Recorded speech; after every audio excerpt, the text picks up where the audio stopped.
La dernière lettre du pape François reste à nouveau ouverte. Aucun cardinal ne posa les yeux dessus, aucun assistant ne toucha son sceau. Même sa propre sœur, Maria Elena, ignorait son contenu. La lettre fut laissée en silence, rangée sous un simple oreiller en lin blanc. Elle reposait dans la chambre privée du Pontife, au sein de la Casa Santa Marta.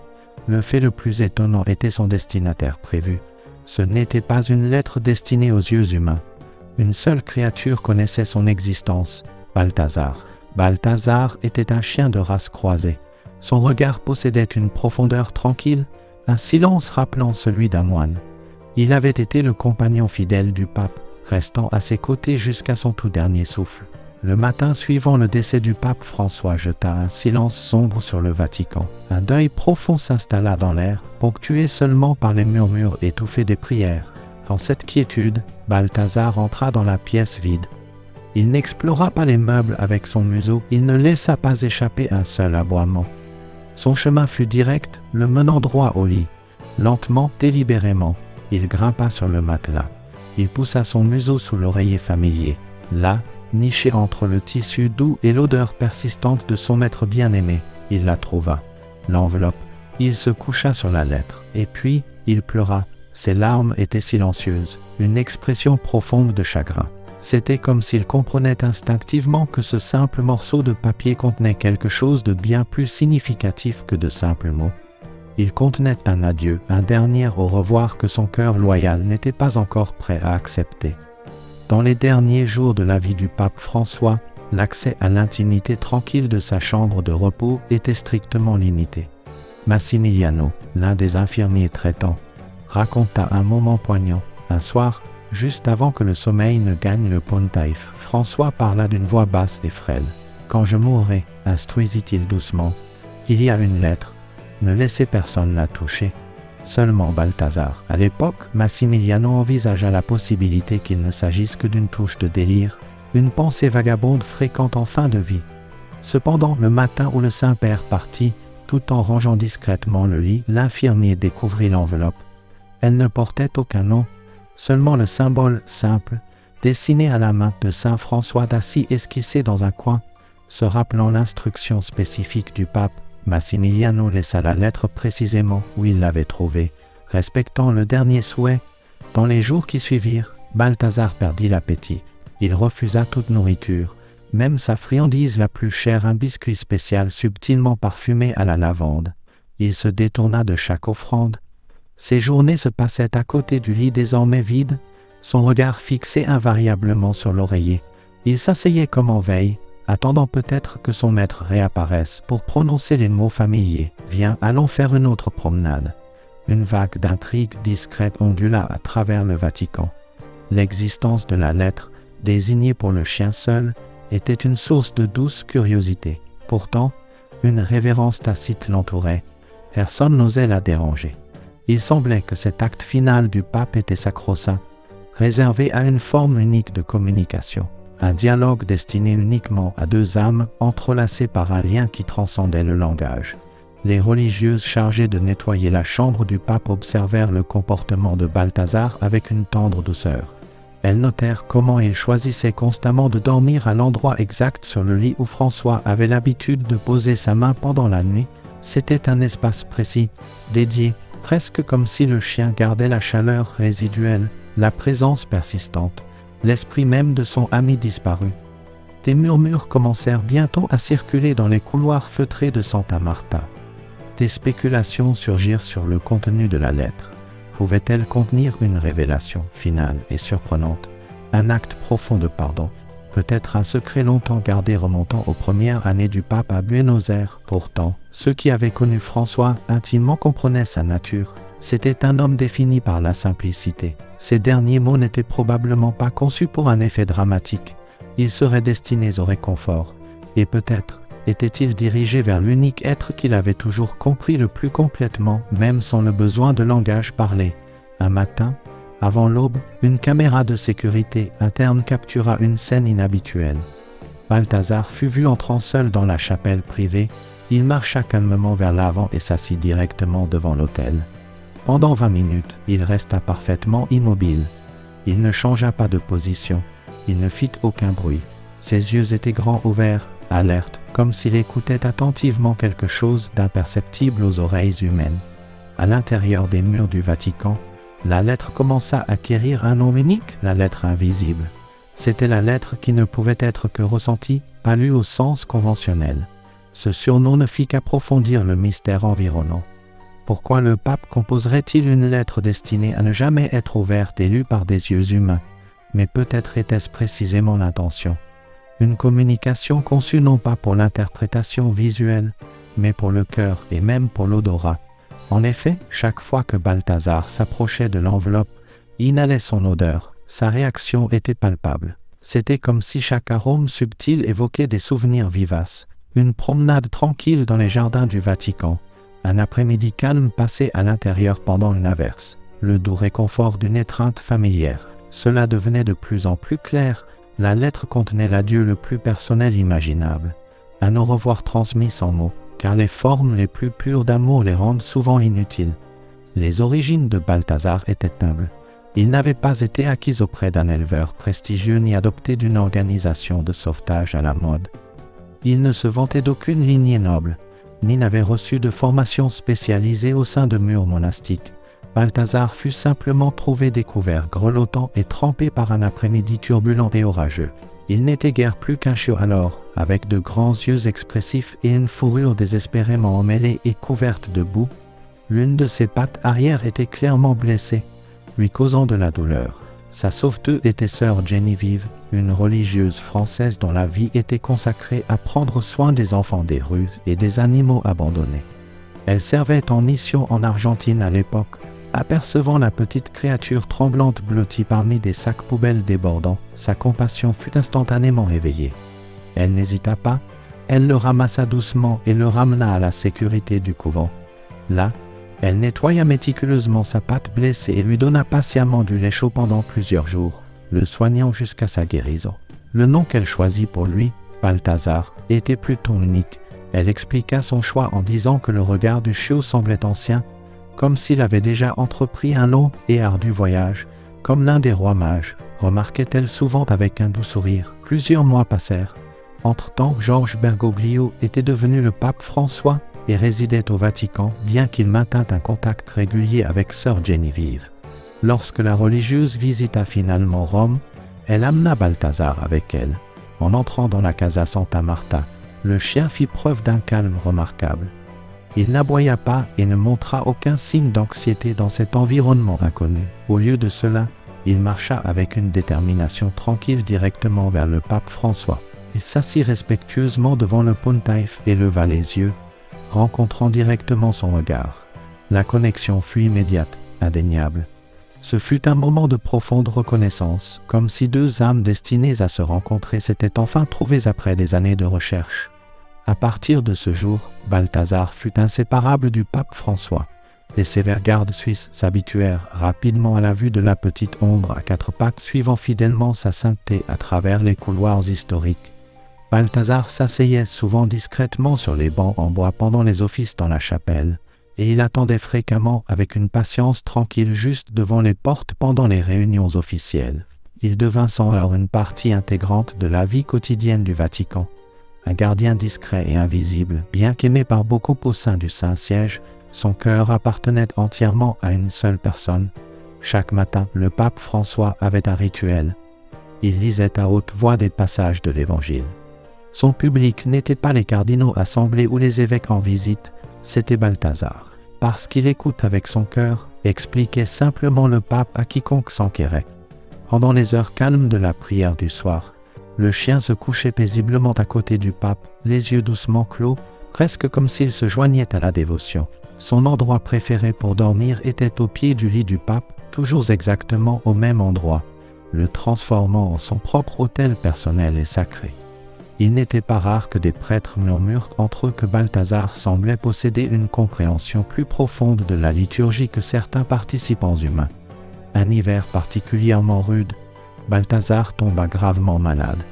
Une infection soudaine et agressive ravagea son petit corps, lui volant son appétit et sa vitalité. Pendant des jours, il resta faible et apathique. Le Vatican convoqua les meilleurs vétérinaires et des soignants dévoués, Mais celui qui veilla pendant la nuit la plus longue fut le pape François lui-même. Le pontife s'assit patiemment sur le sol frais à côté du lit improvisé de Balthazar. Il tint doucement la petite patte bandée du chien dans sa main, offrant de douces paroles de réconfort. « Sois fort, mon frère, murmura-t-il doucement. Tu as plus d'âme que beaucoup d'humains que j'ai rencontrés dans cette vie. » Ces mots sincères résonnèrent dans les couloirs du Vatican pendant des jours, quand Balthazar commença enfin à se rétablir. Bien que toujours visiblement frêle, le pape François accueillit l'amélioration avec un sourire de profond soulagement, comme quelqu'un témoignant d'un petit miracle personnel. Pourtant, le temps avance inexorablement, même pour les âmes les plus dévouées. Au fil des années, le pape François commença à montrer des signes de fragilité croissante. Ses pas devinrent plus courts, plus mesurés. Sa respiration devint plus laborieuse. Et Balthazar, toujours perspicace, semblait sentir chaque déclin subtil avant tout le monde. Sa compagnie devint encore plus attentive, plus vigilante. Il ne bondissait plus en avant ni ne s'engageait dans des jeux espiègles. Il marchait simplement à côté de son maître en solidarité tranquille, comme s'il absorbait silencieusement l'inconfort que le pape essayait si fort de dissimuler. Lors de la dernière messe publique célébrée par le pape François, Balthazar était présent, comme toujours. Il s'assit près de l'autel, parfaitement immobile, quand les grandes cloches de Saint-Pierre sonnèrent. Il resta silencieux, quand la foule rassemblée éclata en applaudissements. Sa queue resta immobile. Son regard était fixé uniquement sur le visage du pape. C'était un regard de profonde compréhension, comme si son cœur loyal disait déjà un adieu silencieux, respectant la solennité et le mystère de cette occasion sacrée. Après cette messe, le pape François se retira dans ses appartements privés et n'en ressortit plus. Balthazar, sentant le changement, commença à dormir encore plus près de son maître qu'auparavant. Il posait parfois doucement son museau sur l'oreiller du pape, comme s'il essayait de capturer et de préserver les toutes dernières traces de sa respiration. Ce fut pendant l'une de ces nuits calmes, avec la douce lueur de la lune illuminant la pièce, que le pape François prit du papier et un stylo. Avec des mains qui tremblaient légèrement à cause de l'âge et de la fatigue, ses yeux fixés avec amour sur son fidèle ami à quatre pattes, il composa sa dernière lettre. Une fois terminé, il ne dit aucun mot mais plia soigneusement la feuille unique de papier. Il dessina ensuite discrètement le simple emblème de Saint François dans le coin avant de cacher l'enveloppe sous l'oreiller. Balthazar observa tout ce processus avec son attention tranquille habituelle. Il ne s'approcha pas du lit ni n'interféra. Il se coucha simplement à proximité et attendit, toujours patient, toujours présent. Cette lettre, bientôt destinée à devenir le point central de l'une des histoires les plus touchantes et inhabituelles du Vatican, avait été écrite avec une intention singulière et sincère, être ressentie, vraiment ressentie, par l'unique être qui comprendrait son essence sans jamais avoir besoin de briser le sceau, parce que certains adieux transcendent le besoin de mots parlés. Il ne nécessite que la présence partagée de celui qui n'a jamais failli dans les moments de chagrin, celui dont la compagnie stable et silencieuse offrait un réconfort inébranlable. Alors que les jours se transformaient en semaines, l'absence du pape se solidifia en une réalité palpable et déchirante. Balthazar, toujours créature d'habitude et de loyauté, continua sa routine établie. Il entrait dans la pièce, s'approchait du lit et reniflait doucement l'oreiller. Il se couchait ensuite à côté du lit, y restant parfois des heures durant, son regard dérivant occasionnellement vers la porte, une lueur d'espoir peut-être encore vivante dans son cœur dévoué. Il se comportait comme si, à un niveau profond, il sentait que l'histoire n'était pas tout à fait terminée. Le Vatican restait imprégné d'un lourd silence, une atmosphère qui semblait peser sur les anciens murs de pierre comme un brouillard épais et persistant. Le départ du pape François avait créé non seulement un vide spirituel profond, mais aussi un vide humain profondément ressenti. Parmi les nombreuses personnes en deuil discret dans les couloirs ombragés, il y en avait une dont le chagrin se manifestait non pas par des larmes, mais par une douleur profonde, inébranlable et silencieuse. Balthazar, la loyauté du chien restait absolue. Dans les jours qui suivirent immédiatement le dernier adieu de François, Balthazar respecta strictement sa routine. Il entrait dans la chambre du pape, reniflait l'oreiller familier, se couchait à côté du lit et restait souvent pendant de longues périodes. Il continuait de refuser la nourriture, même les biscuits spéciaux offerts par sœur Geneviève, la friandise qu'il avait autrefois aimée. C'était comme si une partie vitale de lui avait cessé d'exister avec le pape. Ou peut-être, quelque chose au plus profond de son âme canine s'accrochait encore, attendant un signe final, un geste conclusif. 2 jours après les funérailles, une petite réunion informelle eut lieu. Elle comprenait quelques membres de la garde papale, plusieurs religieuses qui avaient été proches de François, et une poignée de cardinaux. Le sujet était l'enveloppe blanche, reposant toujours intacte sous l'oreiller. Elle gisait exactement là où François l'avait placée, protégée uniquement par le silence et le désir clairement exprimé du pape qu'elle reste intouchée. Le père Massimiliano réitéra les mots du pape. « Sa sainteté a été très claire », rappela-t-il au petit groupe. « Cette lettre est pour Balthazar. Personne d'autre ne doit l'ouvrir. » Un sentiment collectif de compréhension traversa la pièce. Les têtes acquiescèrent en accord. Personne présent n'avait l'audace de contredire le dernier souhait de l'homme qui avait guidé l'Église avec une humilité si remarquable et une foi inébranlable. Cependant, sœur Geneviève, dont le lien avec François remontait à ses années à Buenos Aires, ne pouvait chasser l'image des yeux de Balthazar. Il y avait une profondeur indéniable dans ses orbes blonds expressifs, un regard qui semblait plaider pour quelque chose de plus qu'un simple souvenir nostalgique. Elle sentait que le chien attendait, anticipant quelque chose de plus, peut-être un dernier geste définitif, ou peut-être la simple libération que la reconnaissance pouvait apporter. Plus tard cet après-midi-là, alors que le soleil couchant projetait de longs rayons dorés à travers les vitraux de la chapelle privée, Geneviève s'approcha du lit du pape. Balthazar était déjà là, à sa place habituelle. Elle s'agenouilla à côté de lui, caressant sa tête avec une tendre douceur. Sans un mot, elle passa la main sous l'oreiller. L'enveloppe semblait fraîche et mince au toucher, pourtant elle possédait un poids palpable, une énergie qui n'émanait pas du papier lui-même, mais de la présence qu'elle contenait. Elle la tint délicatement entre ses doigts pendant quelques instants, son regard rencontrant celui de Balthazar. Le chien leva son museau, l'observant attentivement. Puis, pour la première fois depuis le décès du pape, sa queue offrit un léger battement, presque imperceptible, peut-être, murmura doucement Geneviève, plus pour elle-même que pour le chien, juste peut-être. Devrions-nous la lire avec toi, plus tard, dans la chapelle? Balthazar n'aboya pas, mais sa respiration devint notablement plus rapide, plus superficielle. C'était comme s'il possédait une compréhension innée de la signification du moment sur le point de se dérouler. Cette même nuit, longtemps après que la Casa Santa Marta fut tombée dans un profond sommeil, sœur Geneviève traversa silencieusement les couloirs assombris, la précieuse enveloppe tenue soigneusement dans ses mains.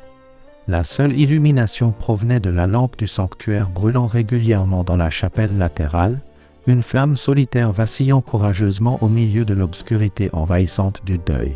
Balthazar trottina silencieusement à ses côtés, ses pattes ne faisant aucun bruit sur les sols de marbre frais, tout comme il avait marché aux côtés de François d'innombrables fois au fil des ans. En entrant dans la chapelle, Geneviève s'installa sur le banc le plus proche de l'autel, serrant la lettre contre sa poitrine. Balthazar se coucha tranquillement à ses pieds. Ils restèrent là, tous les deux, dans la présence silencieuse de Dieu, détenant un secret partagé, lié par une connexion qui défiait l'explication ordinaire. Elle étudia le simple sceau dessiné à la main, le petit symbole de saint François d'Assise esquissé au crayon, rendu avec amour et simplicité. « Je ne trahirai pas sa volonté, murmura-t-elle, sa voix à peine audible, mais je sais que toi, tu as besoin de cela plus que quiconque. » Balthazar leva la tête, ses yeux paraissant humides dans la faible lumière. Prenant une lente et profonde inspiration, Geneviève arrêta sa décision. « Ce n'est pas une trahison, se rassura-t-elle doucement. C'est un acte d'amour. » Avec un soin méticuleux, elle glissa ses doigts sous le rabat de l'enveloppe et l'ouvrit doucement. À l'intérieur se trouvait une seule feuille de papier soigneusement pliée en 3 sections. Il n'y avait pas de signature visible, seulement l'écriture distinctive, légèrement tremblante, de quelqu'un égume conscient du poids imminent de l'adieu. Elle ne lut pas encore les mots à haute voix. Au lieu de cela, elle tint le papier avec révérence dans ses 2 mains, comme on tiendrait une relique sacrée. Balthazar se rapprocha, poussant doucement le papier avec son nez, puis, avec un long et profond soupir, il se recoucha, posant sa tête avec confiance sur les pieds de Geneviève. Une boule se forma dans sa gorge. L'air même de la chapelle semblait immobile, suspendu dans le temps. Fermant brièvement les yeux, elle offrit une prière silencieuse pour la sagesse. Puis, avec le soin délibéré que l'on pourrait utiliser en ouvrant un livre saint, Elle déplia lentement la feuille unique. Ses mains tremblaient légèrement. Pourtant, quand elle commença à parler, sa voix sortit claire et stable. Elle ne lisait pas pour elle-même ni pour le monde extérieur. Elle lisait pour Balthazar. En cet instant sacré, elle savait qu'elle agissait comme un pont entre deux âmes, une qui était partie et une qui restait derrière. La chapelle était enveloppée d'un silence absolu, rompu seulement par le doux bruissement du papier dans les mains de sœur Geneviève alors qu'elle s'agenouillait devant la petite table d'autel. Balthazar était à côté d'elle, sa présence calme et stable. Il pressa doucement son corps contre le sien. Une affirmation silencieuse. « Je suis là, je comprends ». La douce lueur de la lampe du sanctuaire jetait une lumière douce sur la lettre, faisant légèrement scintiller l'encre. Geneviève prit une autre inspiration stabilisatrice. Les mots semblaient intensément personnels, presque brûlants, même avant qu'elle ne leur donne voix. Elle savait instinctivement que ce n'était pas un traité théologique ou un ensemble d'instructions pour les cardinaux. Cette lettre transcendait les structures de l'Église. Elle parlait purement d'amour, du fil invisible et incassable reliant deux âmes qui avaient trouvé du réconfort dans la compagnie de l'autre jusqu'à la toute fin. Sa voix basse, imprégnée de la révérence de la prière. Geneviève commença à lire. Balthazar. Au son de son nom, Balthazar leva lentement la tête. Son regard était intensément fixé sur le papier, comme si chaque syllabe déverrouillait un flot de souvenirs chéris et longtemps gardés. Merci pour chaque silence rempli de paix. Des larmes montèrent aux yeux de la religieuse alors qu'elle lisait ces mots. Elle avait été témoin de ces silences partagés les matins calmes où le pape s'asseyait simplement, caressant doucement la tête du chien tout en regardant pensivement par la fenêtre. Elle avait ressenti le calme palpable qui descendait sur la pièce chaque fois que Balthazar posait son museau de manière réconfortante sur les jambes fatiguées du pontife. Pour m'avoir écouté même quand je ne voulais pas parler. Un sourire larmoyant toucha les lèvres de Geneviève. C'était indéniablement vrai. Dans ces derniers mois, le pape François était devenu de plus en plus silencieux, ses mots moins nombreux. Mais Balthazar était resté un auditeur constant et attentif. Il s'asseyait à proximité, les oreilles alertes, offrant simplement sa présence inébranlable. Pour m'avoir attendu chaque jour comme si c'était le premier, son esprit revint aux innombrables fois où le pape était parti pour des fonctions officielles. Balthazar s'installait invariablement près de la porte, attendant avec une patience inébranlable, ne bougeant jamais jusqu'au retour de François. Et son accueil était toujours le même, un enthousiasme pur et débridé, une étincelle joyeuse dans ses yeux. Dieu t'a créé pour que je n'oublie pas ce que signifie aimer sans rien demander en retour. La voix de Geneviève trembla légèrement sur ces mots. Balthazar gisait maintenant complètement immobile, étendu à côté d'elle, son museau reposant paisiblement sur ses pattes, ses yeux toujours fixés sur la lettre, presque comme s'il pouvait voir sa propre essence reflétée dans les lignes manuscrites. « Si un jour ils ressentent ton absence, dis-leur. Je n'ai jamais été plus proche de Dieu que lorsque j'étais à tes côtés. » Les derniers mots dérivèrent dans le silence profond de la chapelle, flottant dans l'air comme un voile délicat et sacré. Une quiétude s'installa, simultanément lourde d'émotion et légère de compréhension. Geneviève abaissa lentement la feuille de papier, la pressant doucement contre sa poitrine. Balthazar ne bougea pas, fermant simplement les yeux. Elle le regarda pendant plusieurs longs moments, le silence ininterrompu. Le temps lui-même semblait s'arrêter. Puis, comme mu par un courant invisible, le chien se leva lentement. Il fit un pas délibéré en avant et doucement, avec révérence, posa son museau directement sur la lettre posée sur le linge d'autel. Il resta là, parfaitement immobile, respirant profondément et régulièrement, comme si, enfin, il avait trouvé la paix complète et pouvait enfin se reposer. Les larmes coulant sur son visage, Geneviève murmura, sa voix épaisse d'émotion. Il a compris. Balthazar ouvrit les yeux. Il la regarda un bref instant, un regard de profonde connaissance passant entre eux, puis il se recoucha. Cette fois, cependant, il ne s'installa pas à ses pieds, mais se positionna juste à côté de la lettre. Son corps chaud touchant doucement le papier, Geneviève tendit la main et caressa tendrement sa fourrure, sentant la chaleur réconfortante de l'animal loyal se mêler à l'énergie persistante de l'adieu sincère. Elle sut, avec une certitude absolue, que quelque chose de profond avait été accompli, que, d'une manière inexplicable, un cycle avait atteint sa douce conclusion juste là, dans la profonde simplicité de ce geste, dans la profonde résonance de ce silence partagé. La lettre que le pape François avait écrite pour son chien bien-aimé n'a jamais été destinée à remodeler le monde ou à changer le cours de l'histoire. Son but était bien plus intime, mais universellement résonnant. Elle servait de rappel silencieux que la forme d'amour la plus pure, la plus désintéressée, le genre d'amour qui nous rapproche peut-être le plus du divin pourrait bien résider dans le regard confiant et inébranlable d'un chien. Un chien qui ne demandait rien d'autre que de la compagnie, mais donnait tout son être en retour. Geneviève resta assise dans la chapelle silencieuse pendant des heures cette nuit-là. Elle ne récita pas de prière formelle. Elle ressentit simplement. Elle ressentit la connexion profonde, l'achèvement de la lecture non pas par elle, mais à travers elle pour Balthazar. Elle sentit que les mots du pape avaient contourné l'intellect et la raison, voyageant directement au cœur du seul destinataire vraiment capable d'en saisir le sens sans besoin de traduction. L'air semblait étrangement plus léger, le poids du chagrin subtilement diminué, bien que le mystère inhérent restât sacré et intact. Elle savait qu'elle ne partagerait jamais les mots spécifiques de la lettre avec personne d'autre. Elle serait soigneusement repliée, retournée dans son enveloppe et gardée en sécurité. Mais quelque chose de fondamental avait changé. Balthazar ne regarderait plus tristement l'oreiller vide, cherchant des réponses qu'il ne pouvait trouver. Il avait reçu la seule réponse qui comptait vraiment. Son amour était réel, reconnu et chéri jusqu'au tout dernier souffle. Se levant lentement, Geneviève lissa soigneusement la précieuse page et la remit doucement dans l'enveloppe. Balthazar la suivit silencieusement alors qu'elle retournait vers le dortoir. Cette nuit-là, pour la première fois depuis le départ du pape François, il dormit profondément et paisiblement. Avant d'éteindre la lumière, Geneviève regarda le chien endormi et murmura dans l'obscurité silencieuse. Parfois, le ciel se déguise sur quatre pattes, un doux sourire toucha ses lèvres. Elle savait, au plus profond de son âme, que tous les miracles n'arrivent pas avec des proclamations tonitruantes ou de grandes démonstrations. Certains se déroulent tranquillement, doucement, comme un museau loyal reposant paisiblement sur une dernière lettre.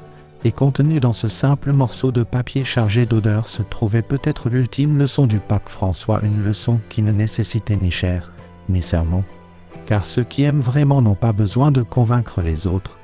L'évangile authentique, celui qui transforme vraiment les cœurs, résidait dans chaque pas fidèle que Balthazar faisait, dans chaque veille patiente qu'il gardait, dans chaque silence partagé avec l'homme qui ne cherchait jamais les applaudissements, seulement la présence. Et dans cette compréhension silencieuse, l'amour avait en effet parlé plus fort que la mort elle-même.